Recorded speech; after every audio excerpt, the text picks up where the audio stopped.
welcome to the Vegan Stew. I'm Helene and I'm one of the stew crew, and we're really happy that you're here. We've got a great show for you. They start out a little dark and get light, but you never know with our conversations where they're going to go. First, let's say thank you to Rebel Cheese for being our sponsor this month of our prize pack of our show and Virtual Veg Fest.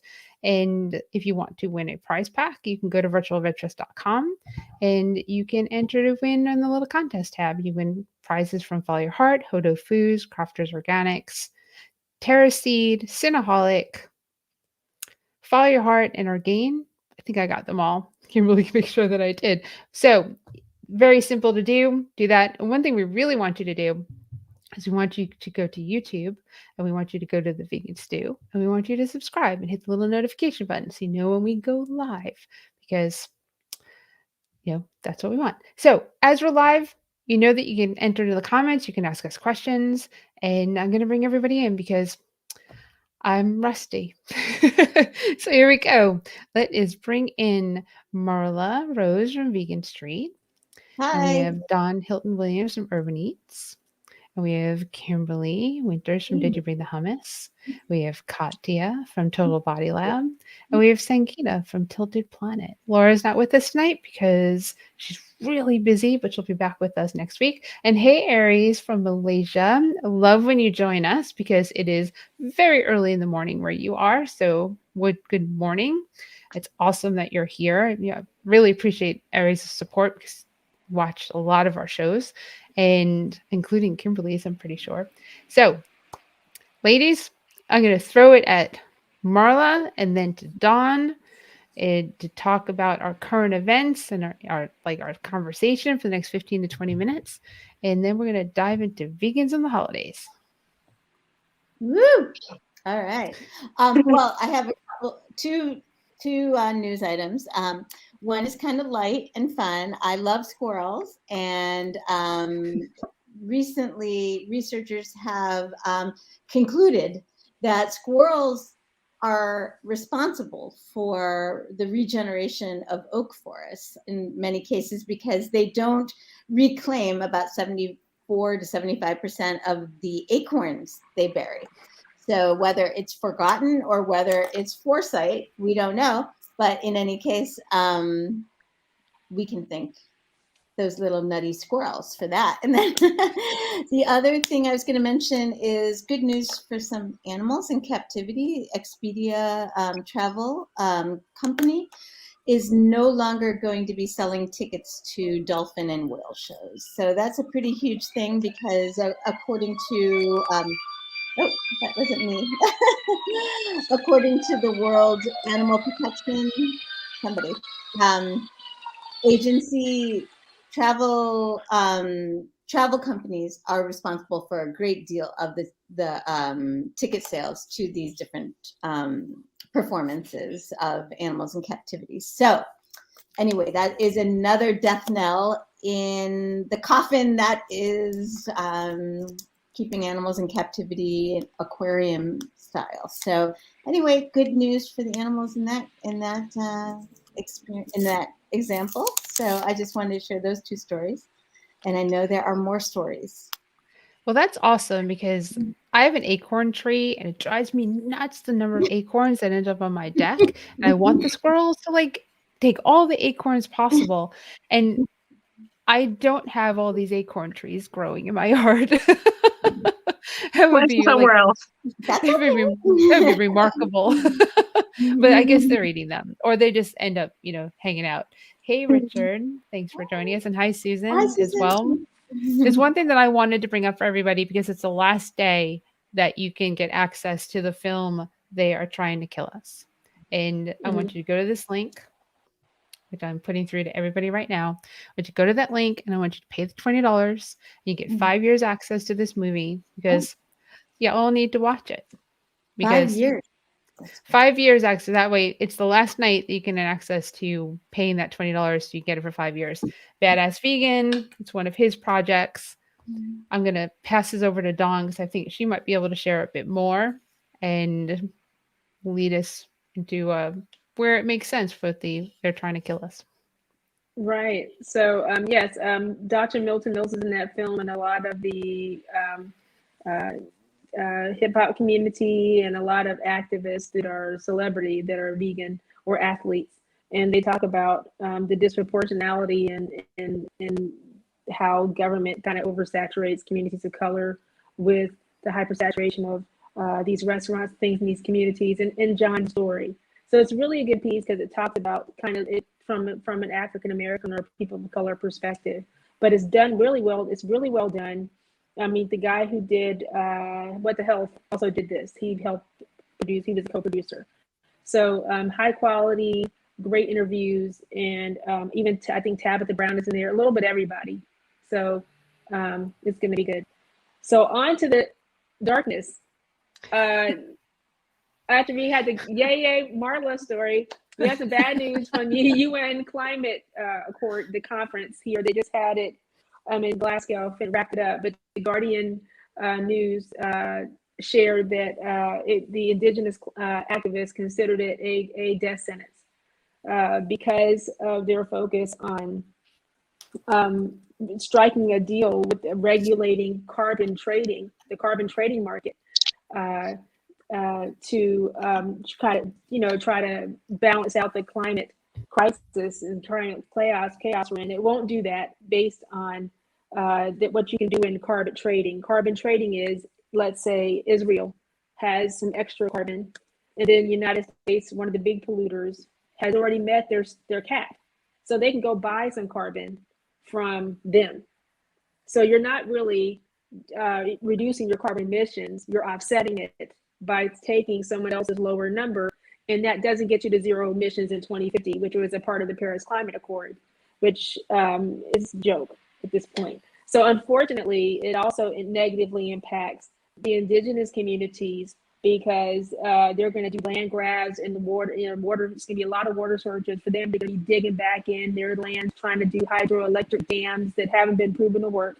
They're going to deforest some more, which increases climate, emission, get carbon emissions. We have less trees. And they had 500, a record number of fossil fuel lobbyists there. More than any other contingency. They had 500 fossil fuel lobbyists at the UN Climate Change Conference, more than any other contingency there. So unfortunately, they try to use this carbon kind of thing in 1997 at the Kyoto Protocol. And what happened there is that climate, what's happened since 1997, it's kept soaring. So clearly it doesn't work. So I don't know what they're doing outside of monetizing another market, not the stock market now. Now we have the regulated carbon market that's being monetized to capitalize on our climate crisis. So there you have it. Bad news, but I love the squirrel story. Thank goodness for the squirrel story because should have done that one. Should have done that one second. We can focus on that as a happy thing because the squirrels won't live long enough to die because of climate change. Yeah. If only squirrels were the ones who are figuring all of this out, but unfortunately, the poorest people, primarily communities of color, are always the one who bear the brunt of these terrible decisions and lack of responsibility. So it's going to continue to hurt. And that's sad. And indigenous people, I'm sorry, I didn't get called on. Good. And indigenous communities specifically, anywhere in the world, not just Native American indigenous folks, but people in Peru and all over the world have the same problem where they're allotted a certain amount of land, then they grab it back. And this has been going on historically for many, many centuries, and it's just not going to stop. And in the meantime, we're cutting down 200,000 acres of trees a day and wondering why we have climate change, along with the animal agriculture. So I'm gloomy, but there's still hope. So, there has to be. There has to be, because Kachi, it definitely has something to say. Yeah. Sorry. In terms of buying the emissions or to offset I was actually really frustrated when I graduated because I thought like I went to Duke and I thought like, oh my gosh, we're so great. You know, there's the emissions data and we're doing amazing, many great uh, great strategies. And one of them apparently was buy emissions from other universities to offset that because Duke built a new chiller plant. They built a couple other facilities, definitely building buildings, and essentially the way they could claim they are staying low was because they would buy that from other schools who were not as rich. And that was really frustrating because I was like so proud for my school, but apparently that's because you have the money and then you can look good, but not necessarily be good. Right. It just encourages offset versus reduction. And the point is we need to reduce. We don't need to offset and borrow like but they're just, I mean, we don't have enough lobbyists. It's a cap, it's not enough lobbyists. That, I mean, you get 500 fossil fuel lobbyists at a climate change conference, and then the native indigenous people can't get in. They couldn't get in. Only a few of them can get. They were actually excluded from the table, but the lobbyists got to go in. 500 of them. Wow. So. Yeah. Well, let's talk about something that we're all going to going to be involved in over the course of the next like couple of weeks, actually for the rest of the year. It's food. People love food. And we're going to talk about vegans and holidays. And I'm going to throw it to Marla to start us off. Well, I'm excited.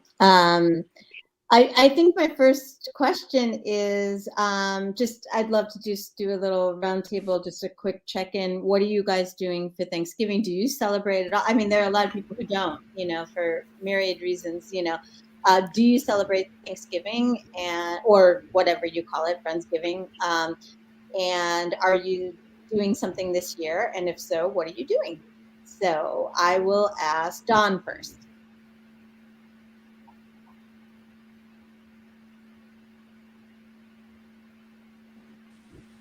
Is Dawn frozen? No, she's good. Dawn, you there?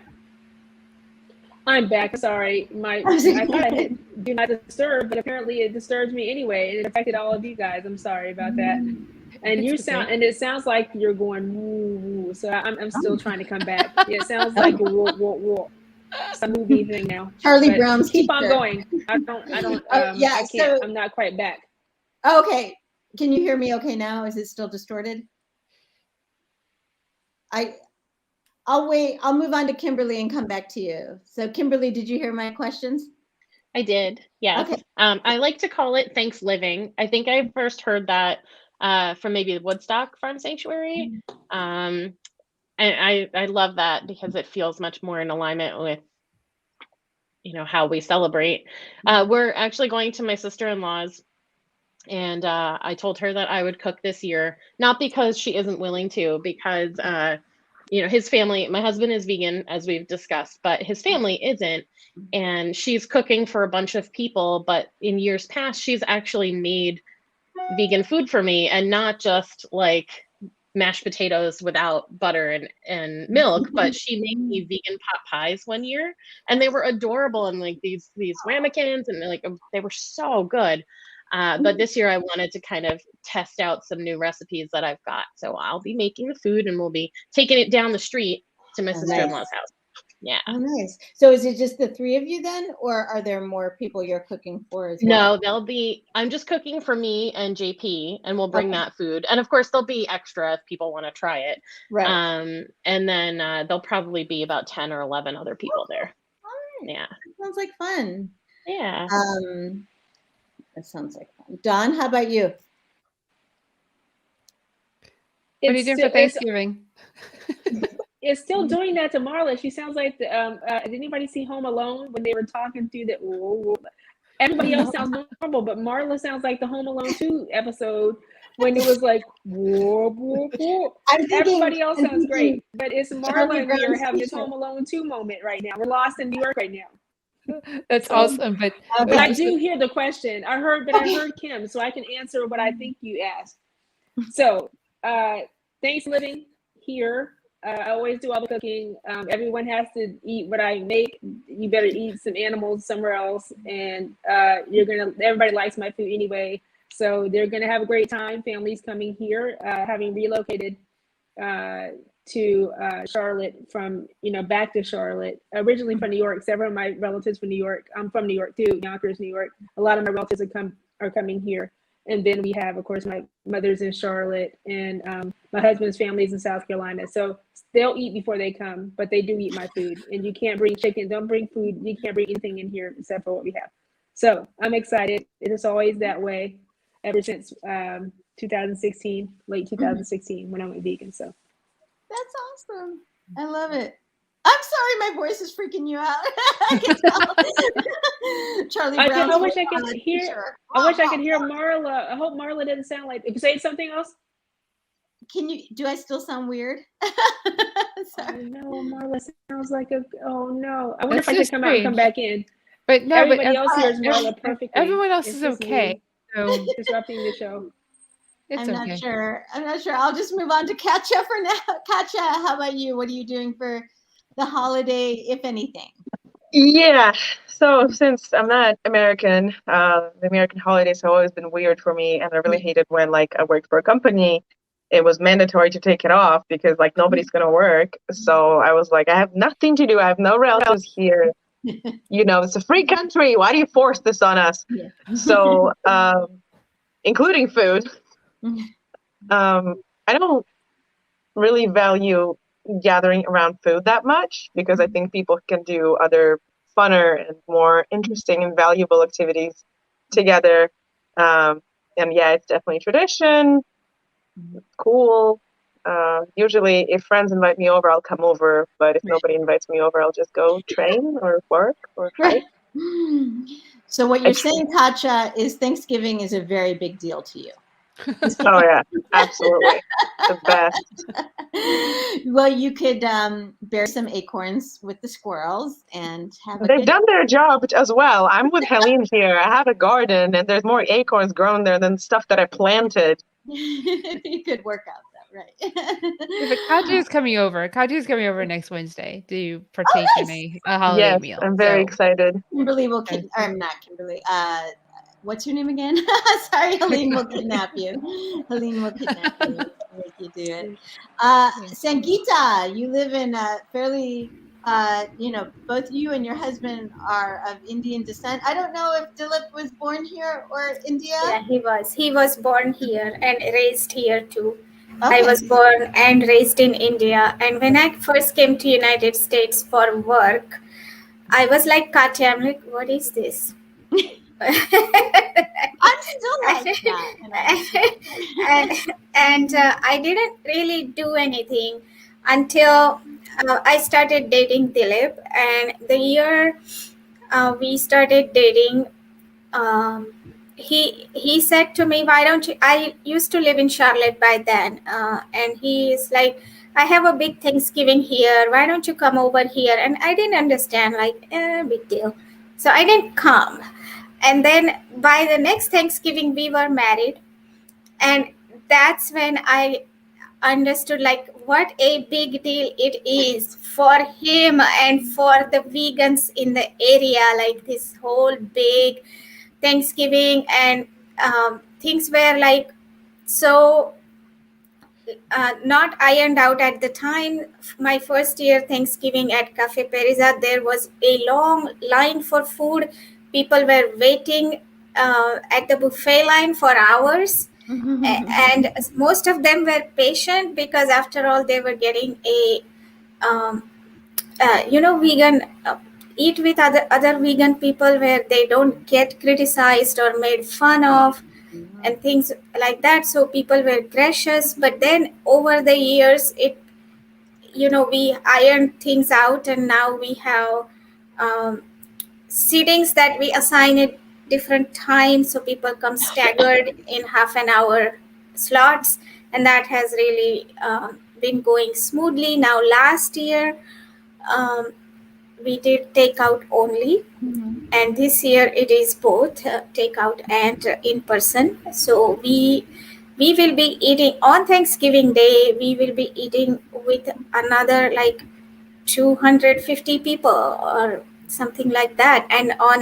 this Saturday, there is a pre-Thanksgiving at another restaurant, Coco, and that would be 150 people or some or so. And my challenge is to be safe and enjoy the event because I have to take that RT-PCR test in 3 days after Thanksgiving, so I cannot catch anything possibly. Otherwise, I won't be able to go to. Right. Yeah. Yeah. So. Yeah. You have your booster? I had my booster. Oh, good. Yeah, you should be pretty fine, I would guess. Yeah, I'm gonna wear mask, and yes. I told Dilip I'm not gonna check people in. I'm not gonna do raffle. I'm not going near anyone. Like I'm gonna be staying away from people. Yes, hermetically seal yourself. Right. Yeah, no, that makes sense. I mean, I think you're as protected as you can be. Right. Yeah, I don't want to take a chance this time. Right.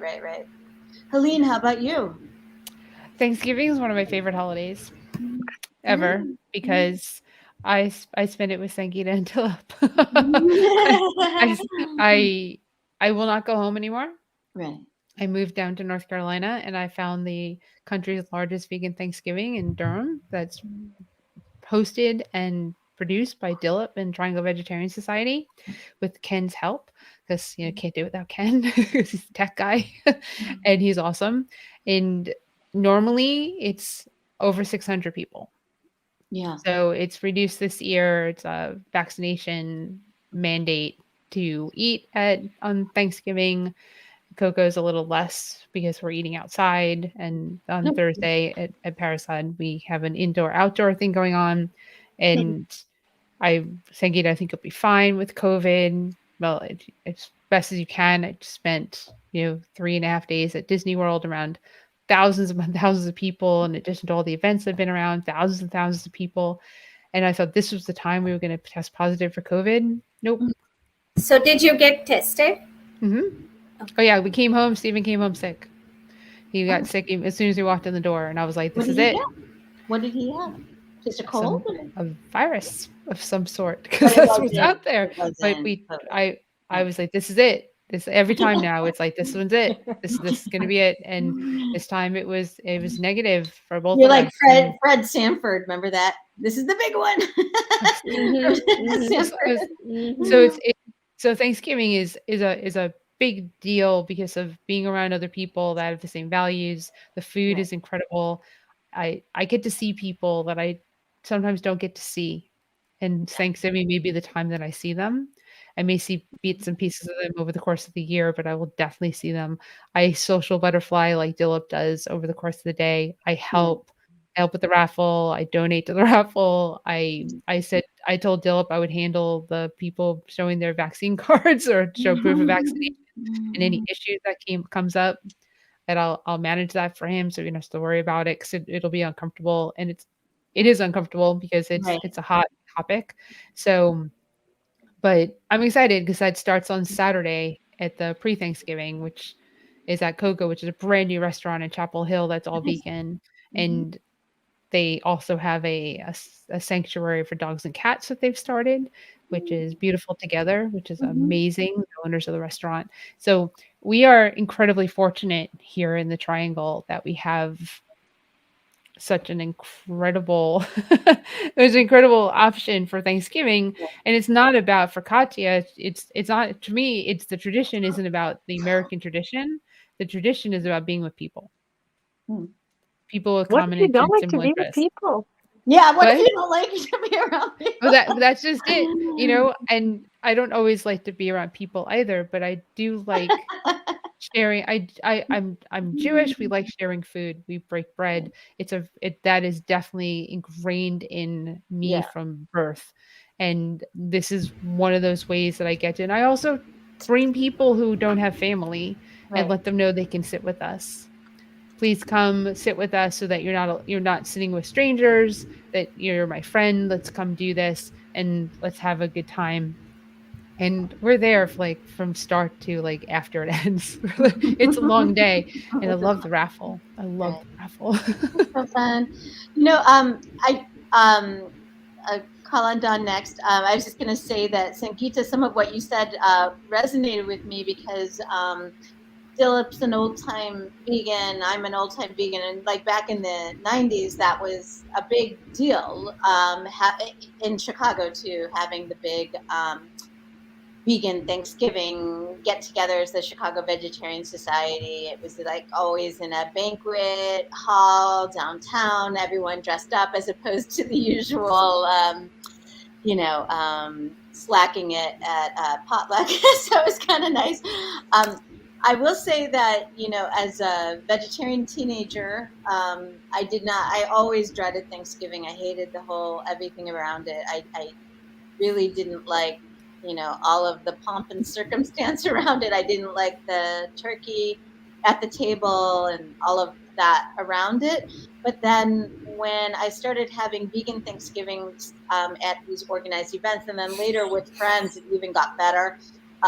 It really transformed Thanksgiving to being one of my favorite days. So this year is the first year we're doing it again at our house since 2018, which I'm really looking forward to. We didn't do it last year because of COVID, and the year before because we were on a different quarantine. But we're going to have about 20 people over, and it's going to be great fun. I can't wait. So anyway, Don, what were you going to say? I had so the number of people being so many, that's something that I had not experienced unless I'm doing a catering event because I'm in the food business at Thanksgiving. But I've actually always recognized, even before I was vegan, the Native Indigenous people. We always do a three sister stew at Thanksgiving, and we spend time talking about at least paying homage to the Indigenous people that we need to be remembering on Thanksgiving because of the suffering that they experienced at the opening of the doors that brought America to where it is now. But in the meantime, they're still suffering. So we always spend time every Thanksgiving paying homage to the Indigenous Native American people. I like to keep it just family, but I do, since I've been vegan, I always invite people to drop in who aren't vegan. And because I have food, they know I'm a food person and a chef, they come and get free food. And I have like raw vegan and I have regular vegan that's more soulful and southern and comforting. So it gives people options and they take it for free and they can come. And so that's happened in Greenville. But in Charlotte, because I'm from here, people are coming here too. They'll drop in. They can't stay. They can drop in and get plates. And then they learn a bit about veganism. So it encourages that too. That's awesome. I bet you don't have to twist any arms to get people to come with you. Not too much. Not too much. So like, oh, free food. Dawn's doing free food. I don't have to pay for it. Let me come over. Yeah. So a number of years ago, there was an organization that was asking vegans to refrain from eating with people who were eating animals, to opt out. Oh, I see you, Helene. I don't know if that's just intentional or not, but no, it's intentional. Actually, okay. before you move on, I want Kimberly to talk. And she did. I want Kimberly to talk about what she spoke about on Monday because it lends from what Dawn just spoke about. So I want Kimberly go. Oh, okay, thank you. Yeah, it was interesting, Dawn, because when I heard you speaking, I thought, oh my God, I said almost exactly the same thing on Monday night. I talked about Thanksgiving on Monday night, and it was kind of like, what do you do? Talking to your family, everything, and then I gave the suggestion that to do a little bit of research on where you live. So I gave the example, like here in New Jersey, where I live, the Lenape tribe used to have a big population here. And to look at the tribes that live in your area or used to live in your area, find a dish that was common, right, and make that dish, and then have that conversation about the people who used to live in that area. And I think a lot of people really appreciated that. So I think I'm gonna do like some kind of bread, and but I'm still like looking for different recipes. So Dawn, if you have any suggestions, send them my way. Yeah. That's a really Yeah, good I tip. think it's Thank awesome. you. Well, because that Three Sisters stew pulls in the way they planted the three crops that were planted together. It was also a Mother Earth thing for indigenous native people of various tribes. So just look up Three Sisters stew, and if they have one Okay. that you find that has animal in it, obviously you know what to do. Right. I mean, Yeah. it does. Thank It's you. not needed, but yeah, I think that's great because we can't forget about the Right. them. You know, it seems like it's like, oh, we're gonna have happy time and it's festive, and Katia, like she said, and Sangita didn't celebrate it. Well, is it something you celebrate it because it's tradition, and it is a warm and family feeling. But I think we almost like Christmas, we forget about the reason for the season sometimes. So it's really about, let's not forget about the people that had to sacrifice so that we could have these things, and let's play honor to them. So I think it's important too. So that sounds great, Kimberly. Yeah. Mhm. First, Sangeeta, I see your fork, and I will raise you one potato masher. But I was going to say, real quick, I was going to mention, first of all, that the Thanksgiving, I don't know if you guys remember or if you guys did this in grade school, where you reenacted the supposed first Thanksgiving. And it was so ridiculously whitewashed and, just literally practically. And I do think that that conversation is so important to have at the table about, it's like this whole overarching worldview about domination, isn't it? A lot of what we're talking about, a lot of why we went vegan in the first place, is that whole patriarchal white supremacist attitude of domination. So I do think that, bringing that elephant into the room of Mhm. what we were, how we were miseducated, and what was omitted from our education, and also who deserves a seat at this table to talk about their what those experiences must have been like, just horrific. Mhm. The other thing I was going to mention is there is a website where if you put in I'm not sure the actual URL, but if you put in your address, it will tell you what the indigenous tribes were where you live now. So that would give you a little bit of a hint in that. And the last thing I was going to say, and then get to Sangeeta, is what do you guys, and you can ruminate on this as Sangeeta's talking, although you'll be paying rapt attention to Sangeeta too. What do you guys think about withdrawing your presence from a table where people are eating animals? Do you think that's productive? Do you think that's not productive? So love to hear your thoughts on that when we get back to that question. But Sangeeta, what did you have to say?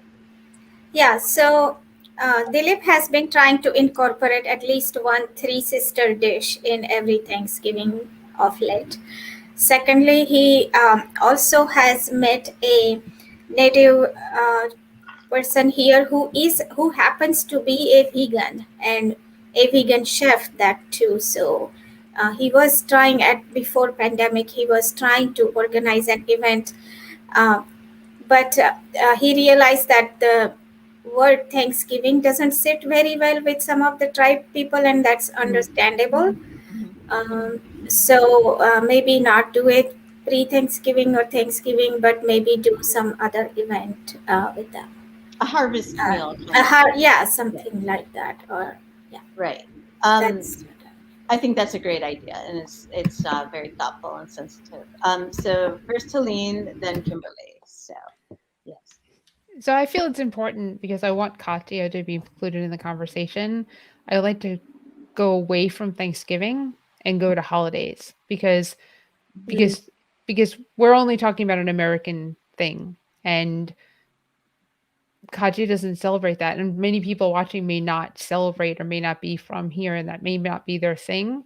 And it's important for us to focus on the holiday part of and vegan for this conversation. I get that we're Thanksgiving's next week, and we now know how Katya feels about that, which I already knew.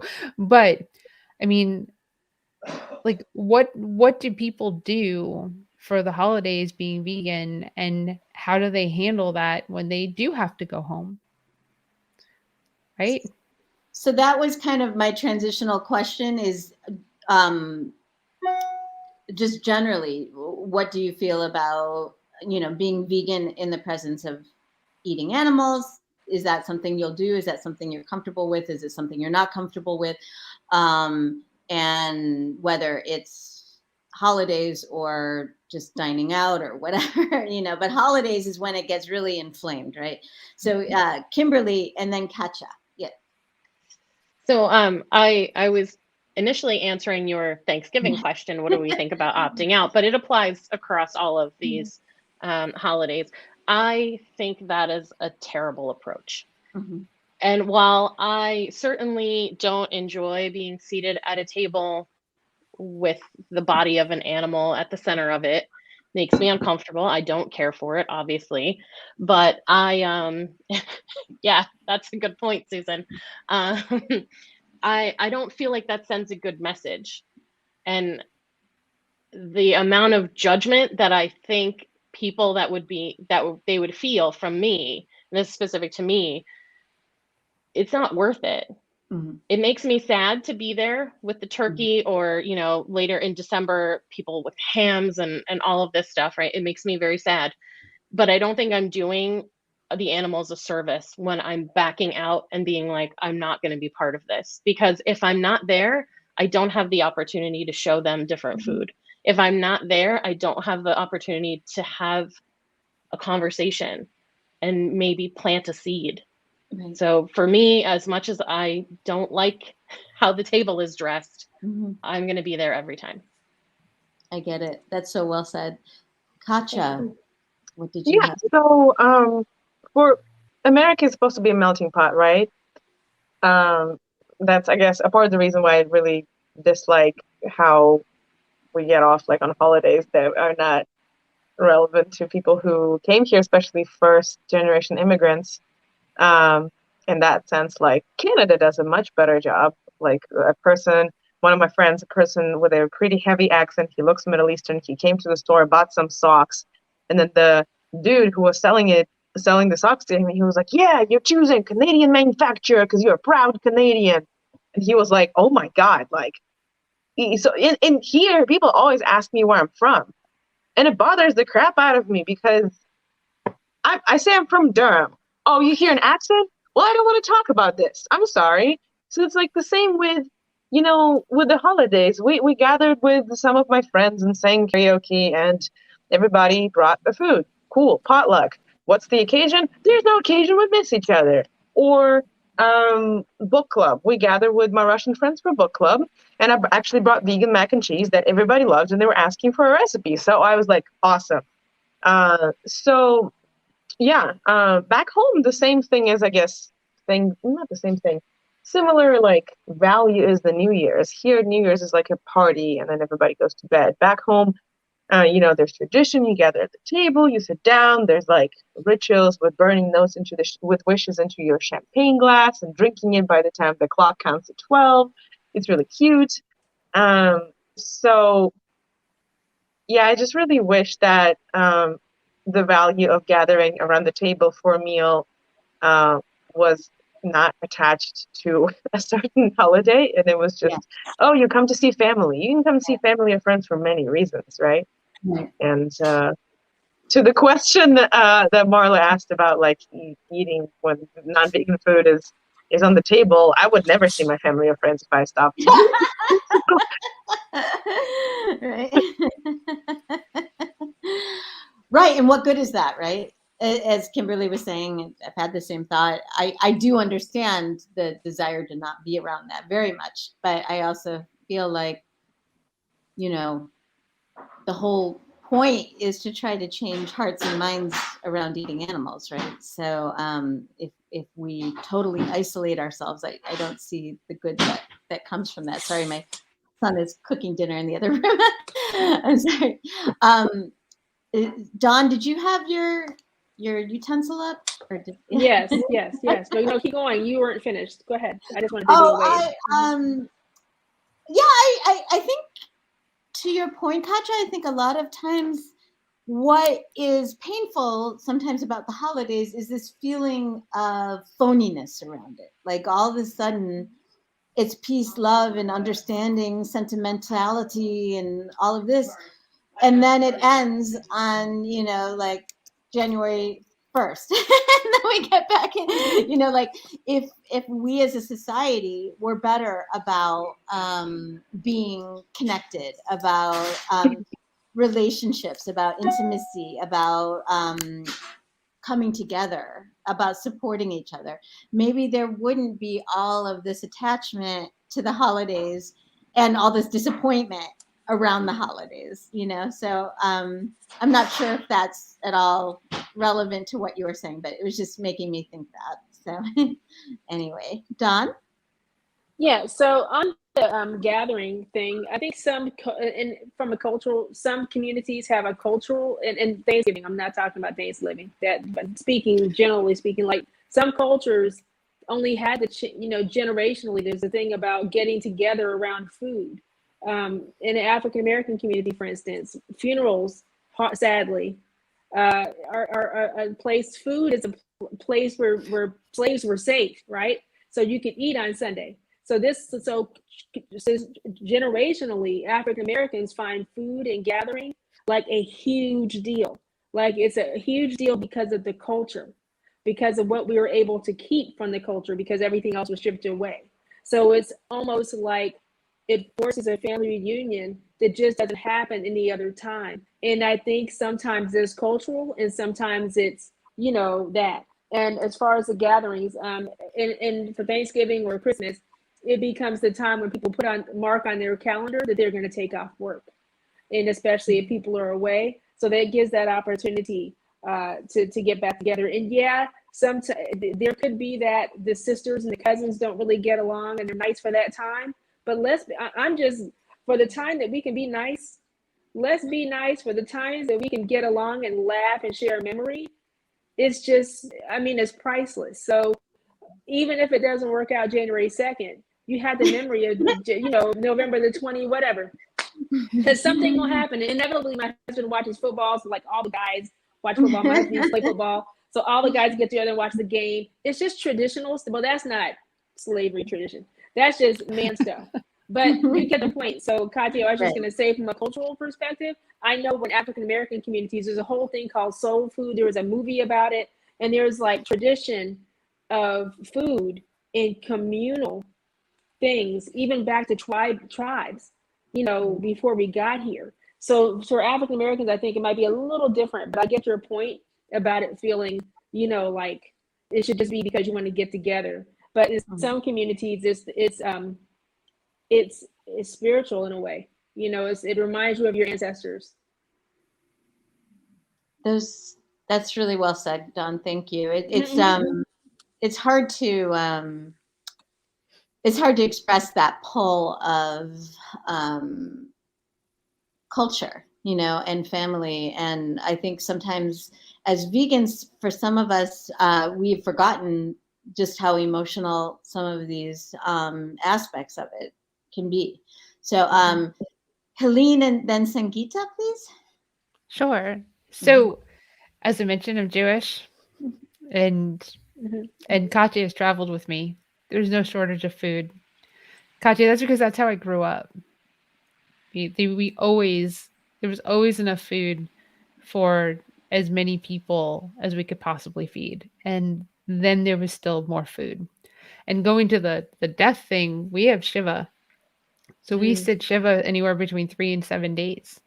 After we bury the next day, we bury within 24 hours, but then we sit Shiva, and it's all about food. Everybody brings food.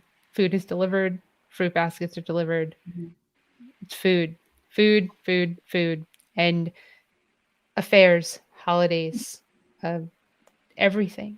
And yes, I get the health side of that. It may not be the healthiest thing in the whole world, but it's the glue that brings the people together, and it's the focus. Like my sister-in-law actually would say, like she'd have all the food in the kitchen and she want everyone out of the kitchen.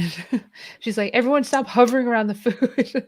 But that's what people do because the food's Isn't sitting that on the at every counter. party people congregate in the kitchen, right? Yes, and she's like, "Get out of my kitchen." And it's like, "But that's where the food is." So she needs to disperse it to other places in the house, and then Well, people will go to yeah. those places. I mean, that's just what's important. But one thing I want to touch on is that the holidays are really stressful and a high suicide rate and very upsetting for a Mm, lot of people who are alone, who have memories, people have passed, whatever that mhm, reason is, depression, anxiety, whatever those reasons are. And it's really important to remember that, yeah, next Thursday is Thanksgiving, but next Thursday is just another day. And then Katya is saying that she just wants to work. You can, when you work for yourself, you can work all day. When you work for a company, they have you off. Yeah, you can still probably work. You're not going to get paid, but you'll get paid. You're not going to get paid any additional money. But it's really important to remember to take the onus of the holiday and understand that it's just another day. So if you're alone on Tuesday of next week and you're okay, and you're alone on Thursday of next week, you're just as okay as you were on Tuesday. that's a good point. Just because it's Thanksgiving. I learned that when I lived in California. I just shared this with Katya this week. I learned when I lived in California how to be alone. And it's the best lessons I've ever had in my life that every day is just another day. Christmas is just a whatever day of the week it is. Valentine's Day, any holiday, just another day. And if you can get to that place emotionally and mentally, then don't focus. It's hard. I can't tell you not to focus. It's impossible. You're focusing on the fact that maybe someone didn't invite you to a holiday dinner and you're intentionally alone, or maybe you choose to be alone, but you don't have to be. And it's just another day that we just have to eat. I do want to thank you, Helene. I do want to hear Sangeeta's point, but then I was going to also say, speaking of Jewish traditions, there's nothing like, to me, even though I'm not religious at all, 0%. I feel very culturally Jewish. There's nothing like the Jewish tradition of a movie and Chinese food on Christmas. Because it feels like the whole world is celebrating Christmas, except for a very small number of you. And you've been told Merry Christmas, Merry Christmas, Merry Christmas, Merry Christmas for weeks on end. So there's nothing like just opting out, creating your own tradition around, or not sleeping in, whatever. Anyway, Sangeeta, what do you have to say? Yeah, so we just celebrated Diwali in India, and there is, of course, a lot of different rituals, and it goes on for 5 days. There is a lot of art um, and decorations, but food is, of course, central to everything. And there is not so there is hardly, I mean, there is not meat at all in any of the Diwali food, but there is a lot of dairy. And when possible, I try to visit India during Diwali because I just love it, and people have little bit extra time on their hand because of the holidays. So that's also good to meet people in a relaxed mood. And obviously, I am there. I am vegan, so um, they try to experiment and they try to make something vegan so that I can eat something, and that gets them, think about making some, and then that makes them think, oh, it's not that hard after all. I could how easily they can come up with something. I think that's a plus of being there and also being vegan at the same time. It does upset some people because, oh, why can't you make an exception? And but then I think that gives there is more positive to being there than not being there. It's good stuff. Katya. Yeah, I do understand that food is central to many cultures. It's just like now that I'm powerlifting, not as frustrating because I can, eat whatever as long as I fit into my weight category. But when I was bodybuilding, that was like one of the most frustrating and alienating things ever. Not just only being vegan, but also being a vegan athlete who's trying to lean out and step on bodybuilding stage. Like you just diet for weeks on end, and a lot of the vegan food that's out or that your friends make for you, like, oh, this is nice. I made some like, I don't know. Give me an example of vegan unhealthy food. Vegan A cake.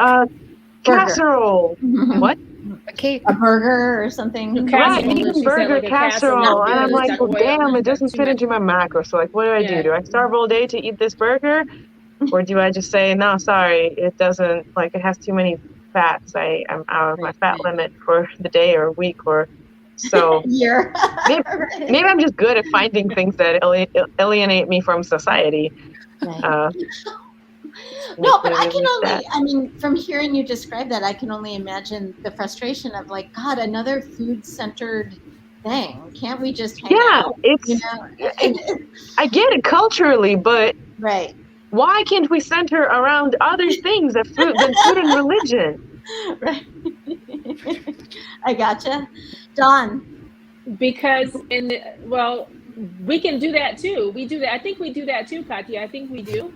But I think when you're talking about like indigenous Native Americans or African Americans or Indian in the Indian community, there's some things that are that you lost because of some of the some of the terrible things that have happened in humanity. Jewish, you have to hold on to those traditions, some of them, because they were taken from you. So much was taken from some cultures that you got to grab onto something because it reminds you of the stories that the sages and the ancestors in your communities used to tell. So it makes you feel like you're holding on to your great-great-grandma or your auntie or someone in your family. So you're really holding on to it for the memories and the jokes and things that they might have told. And it only reminds you of that on that holiday, right? Like, because you don't talk about it on February the 7th, right? You're talking about it because remember at Christmas when grandma fell on the steps? I'm making up stuff. Or when she said that her auntie baked this, nobody made better sweet potato pie than her. And I'm just making up things over the time, but you get it. There's some things that are culturally made, then you can even take it back to they got that recipe from great-great-granddad, and he got it from. So then you get to have those conversations that are very rich in moments. Then you get to get those moments built. And around the alone piece, it doesn't. You're right, Katya. It's any day of the week you should be able to do this. But it's just everybody doesn't get together unless it's around this idea. And food has that. You get the culture thing. But there's one more thing I was gonna say. Gratitude. Just gratitude for getting up in the morning on any day, and gratitude for being vegan and not killing and taking a part in the slaughter and the killing of animals or the carbon footprint being super small.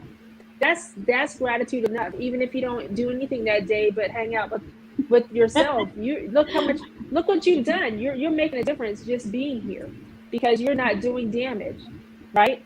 So that can be a part of the celebration. It doesn't have to be so formal, like you're saying, if it's not a part of your culture, if that makes sense. Sangeeta, I was just going to really quickly say one of the things I try to express to people about my veganism, it's just like that. It feels like the best decision I ever made, and I just want people to be able to enjoy that freedom and that feeling of being integrated, in that way. So when you find something that you love, it can be hard to not be zealous about it. You just want everyone to experience it.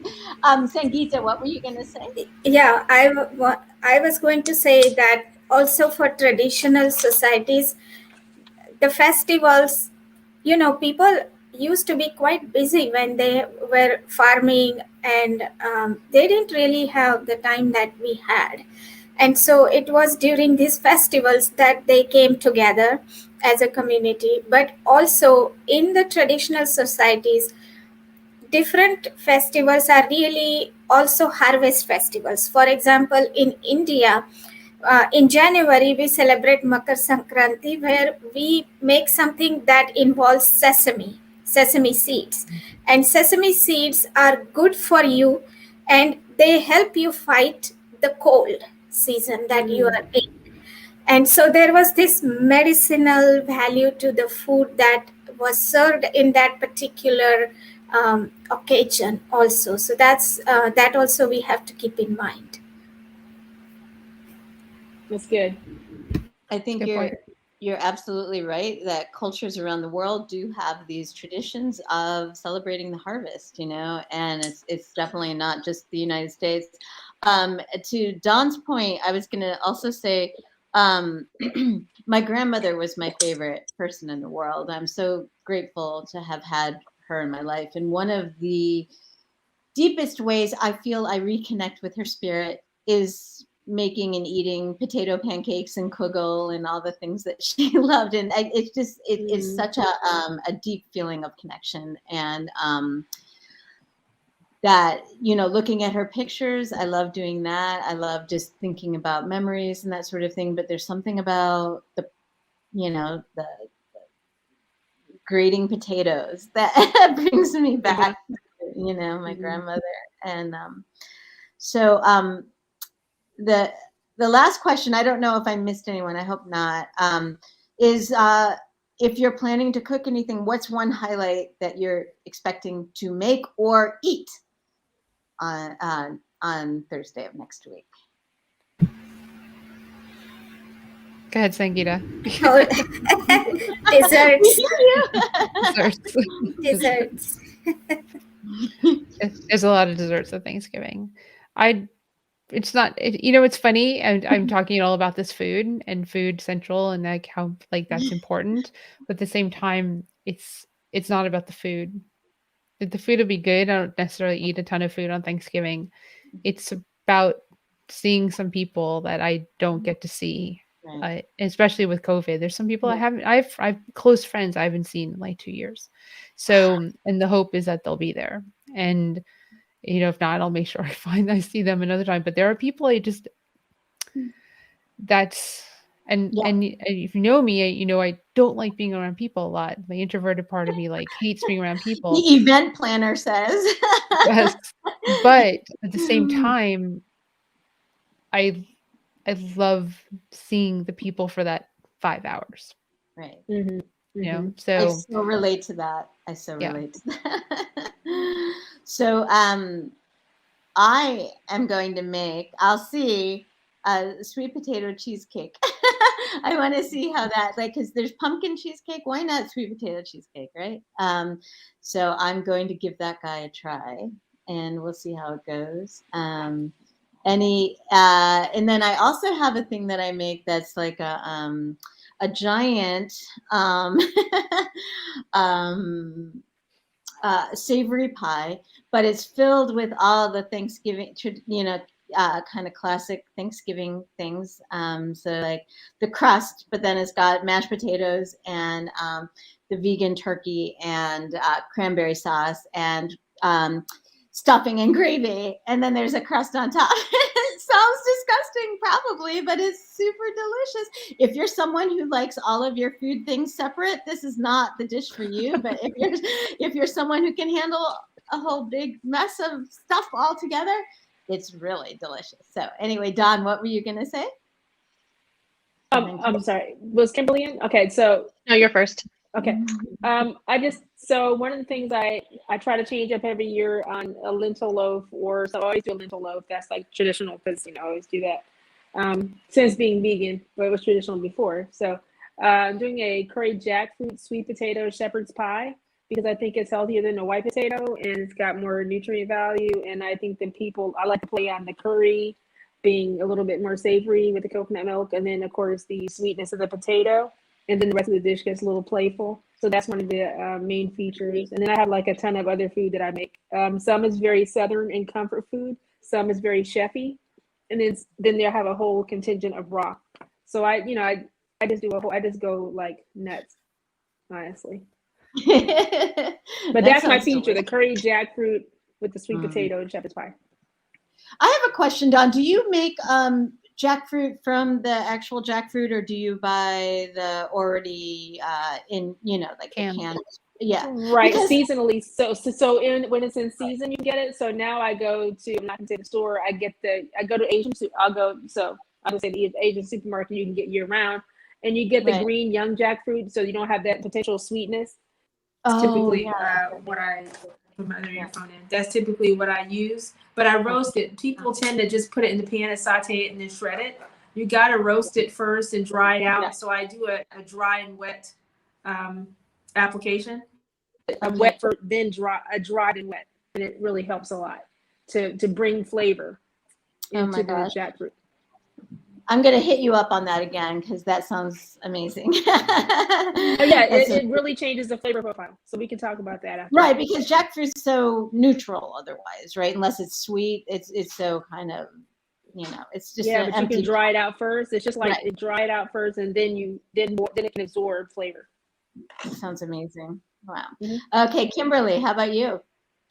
So I'm very excited about a new pumpkin pie recipe that I got from Chef Adam Sobel. I attended his Thanksgiving class from the Cinnamon Snail.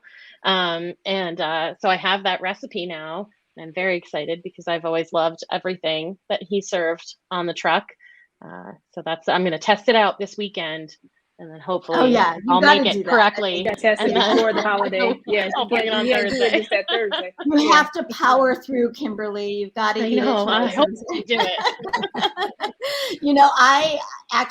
I found a way to justify making cornbread again today because it's going to be our recipe of the week on Vegan Street. But I think I got to tweak it just a little bit. So how about you, Helene? Did you answer that before? I don't remember. When I You're went to eating my at the restaurant.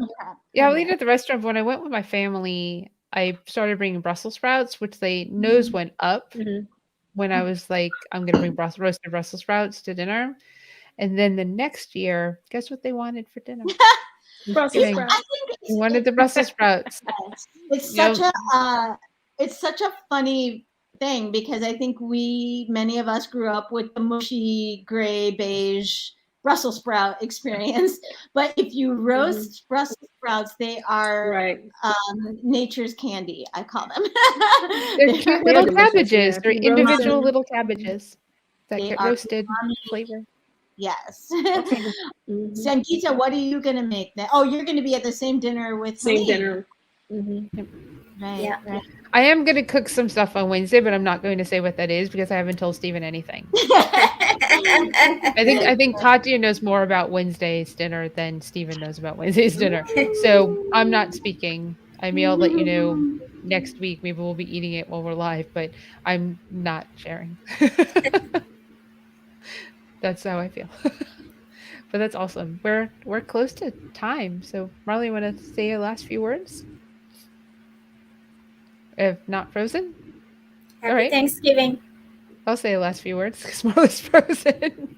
Well, I'm gonna put everyone back into the thing and close out the show, but it I feel bad for Marla. But this was a great conversation, and we'll guess what? We're probably gonna continue it like next week. So let me put everybody down so we can close out.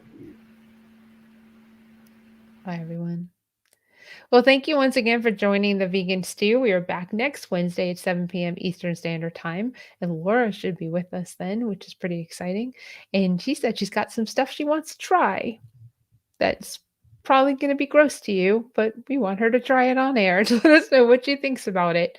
Remember to subscribe to the Vegan Stew and go to virtualvegfest.com and enter the contest.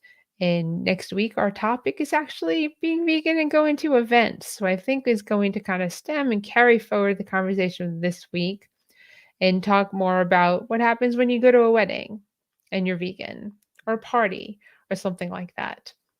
How do you handle it? How do we handle it? We're going to share that with you next week. So until then, have a wonderful rest of your week. Have a fun weekend if you're doing any pre holiday stuff. And you just enjoy, be happy, and remember to be kind. Thanks, everyone. Have a good night.